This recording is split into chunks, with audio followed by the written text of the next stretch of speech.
자, 42강 핵심 지문에 대해서 특히 상가 건물 임대차 보호법과 관련돼서 몇 개 지문이 자 기본적으로 자주 출제되는 지문이니까 여기에 대해서 우리 몇 개 지문 점검해 봅시다. 1번의 임대인은 계약이 존속하는 동안 임차 목적물의 사용 수익에 필요한 상태를 유지할 의무를 진다. 누가? 임대인입니다. 임대인입니다. 한번 항상 우리가 이제 지문을 보실 때 어디가 핵심 지문인지를 보고 그 지문에 대해서 누가 키워드냐라는 걸 잡아둘 필요가 있어요. 그래서 임대인은 계약이 존속하는 동안 임차 목적물의 사용 수익에 필요한 상태를 유지하게 의무를 진다라는 거네. 자, 이번에 대항력의 발생 요건은, 자, 대항력, 그러면 대항력이 나왔다. 그러면 대항력 첫 번째, 인도와 사업자 등록이에요.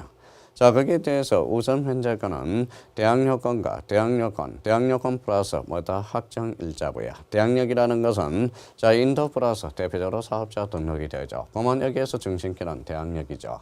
그러면 인도와 사업자 등록을 하며 계약서상의 효력은 확정일자는 대항력권의 발생 요건이 아니다. 확정일자부는 뭐가요? 이거는 우선 변제권의 효력이 되겠죠. 요건이 됩니다. 그러면 항상 대항력, 우선 변제권, 최우선 변제권에 대해서 우리가 확인을 해놔야 돼요.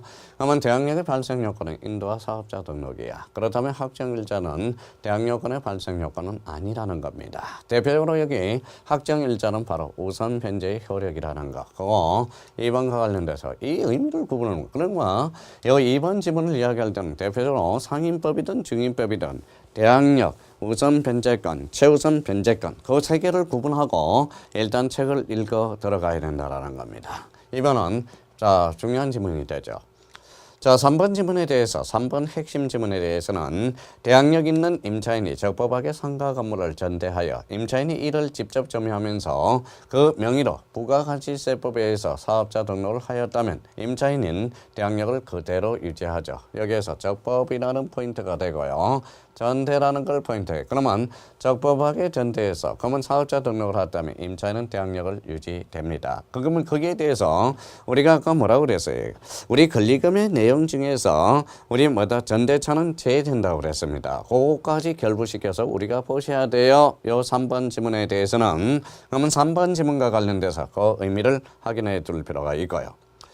자, 4번에 임차권, 4번 핵심 지문에 대해서 임차권 등기명령 그대로 상임법에서도 적용이 있다라는 거예요. 그러면 결론적으로 임대차가 종료 후에만 가능합니다. 격려된 후, 전에는 안 돼요. 건물을 임차한 자에게는 보증권 중 일정액에 대한 우선 변제권은 뭐에 인정되지 않는다. 그러면 자, 그러면 격려된 후에 건물을 임차한 자, 그럼 그 이후의 문제입니다. 애들은 자, 그러면 우선 변제권이 인정되지 않아요. 그러면 그 전에 임차인은 대항력권을 상실하게 함으로써 우선 변제권을 가질 수 있겠죠. 근데 문제를 잘 봐야 돼요.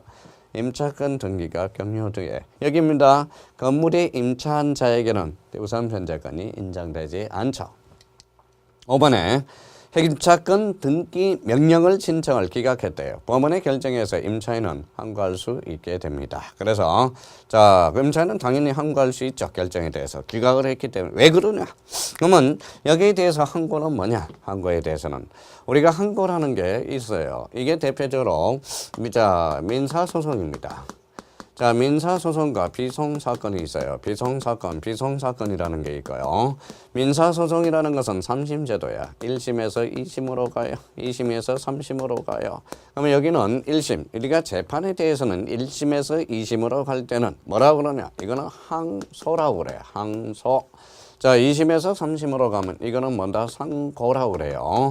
근데 우리 비송사건 절차와 관련된 소송사건이 아니야. 그러면 이거는 자, 비송사건이라는 것은 국가가 후견적 입장에서 뭐예요? 입장에서 당사자를 보호하는 게 바로 비송사건이라는 거예요. 그러면 비송사건에 대해서는 1심, 2심이 있고 3심이 있다라는 겁니다. 3심이 있어요. 그러면 1심에서 2심을 간 걸 이걸 뭐라고 해?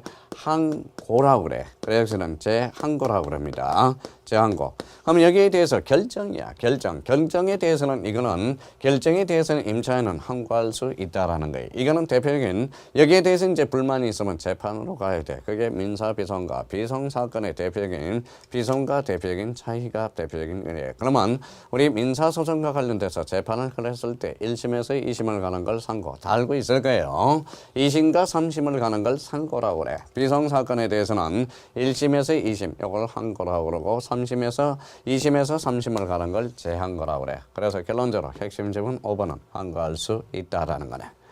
자, 6번에 대해서 임대차 기간을 1년 미만으로 정한 특약이 있는 경우 임대인은 그 기간의 유효함을 주장할 수 있습니다. 자, 이미 봤고 여러 번 보게 되는 지문이고요. 7번과 관련돼서 임대차가 중요한 경우에도 임차인은 보증금을 반환될 때까지 임대차 관계를 존속한 것으로 본다. 늘 나오는 지문들입니다. 그래서 핵심 지문들 1번부터 7번 핵심 지문들 계속적으로 리피트 해야 돼. 리피트 반복을 하셔야 됩니다. 자, 기간의 정함이 없는 상가 건물 임대차는 그 기간을 1년으로 본다. 그 다음에 이제 9번과 임대인이 거절할 수 있는 사유래요. 임대인이 임차한 건물의 전부 일부를 거의 중대한 과실로 파손한 경우 나왔네요. 쌍방 합의에 대해서 임대인이 임차인에게 상당한 보상 나왔네요.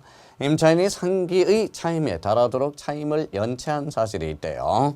자, 4번 임차인이 임대인의 동의 없이 목적 건물의 전부 일부를 전대했답니다. 그 다음에 5번 임대인의 목적 건물의 전부 대부분 철거하거나 재건축하기 위해서 목적 건물의 점유 회복이 필요한 경우에는 상가 건물 임대차 보호법상 임대인이 임차인의 계약 갱신을 뭐할 수 있다. 거절할 수 있는 경우라는 거. 특히 9번 핵심 지문에 대해서는 계속적으로 반복해 놔야 돼요.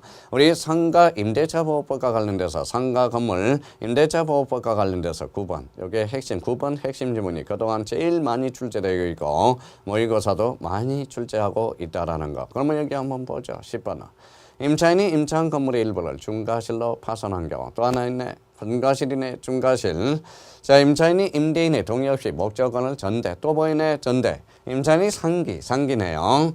자, 임차한 건물의 일부가 멸실되어 임대차 목적을 달성하지 못할 경우 임대인의 목적 건물의 대부분 철거하기 위해서 목적 건물의 점유 회복이 필요한 경우 중에는 상가 건물 임대차 보호법에 또 나오네. 임차인의 계약 갱신 여부에 대해서 임대인이 거절할 수 있는 경우다. 그래서 9번, 8번 임대인의 거부와 관련돼서 90번 요거는 계속 숙지해 놔야 됩니다. 그럼 여기 이제 파생된 지문이 11번 보죠. 임차인이 상기네. 차임을 연체할 때 임대인은 임차인의 계약 갱신을 거절할 수 있다. 오케이. 12번과 관련돼서 상가 건물의 공유자인 임대인이 임차인에게 계약 갱신 거절의 통지를 하는 행위는 공유물의 관리 행위로 공유 지분의 과반수로 결정해야 되며 자, 일시사용입니다. 일시사용을 위한 임대차 차임이 명백한 상가 건물도 이 법이 적용되지 아니한다라는 거. 이거는 주택임대차보호법에서도 자주 출제되는 지문이고 특히 이 9번과 10번에 대해서 우리 정확하게 임대인이 거부할 수 있는 9, 10번 반복해서 풀어놔야 되고 여기에다가 우리 권리금 회수, 권리금의 내용과 관련돼서 핵심 지문들 우리가 정리해 둘 필요가 있습니다. 그러면 상가 건물 임대차 보호법과 관련돼서는 그 정도 정리해 주시면 됩니다.